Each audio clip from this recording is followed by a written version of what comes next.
สดๆเลยห้างของแม่ค้ายูเซโนสวรรค์เทพอันนี้มีแต่ลายงามๆเลยลูกค้าเด้อผู้ใดจะมาซื้อเลยเนาะสามารถทำเครื่องได้แบบนี้เลยเด้อนะเดี๋ยวจะโดเรมอนรีวิวให้ลูกค้าเบิ่งว่าลูกค้าเบิ่งความหนา10 เซนเด้อพอดีนอนเนาะลูกค้าเนาะผู้ใดจะได้มาซื้อเองนะฮะได้เลยเนาะตั้งแผงสามารถฝากขนส่งให้ได้เด้อแต่ว่าตั้งแผงเนาะ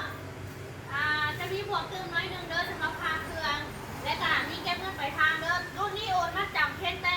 100,000 กีบพอลูกค้าที่เหลือเก็บปลายทางได้เด้อแต่ว่าราคา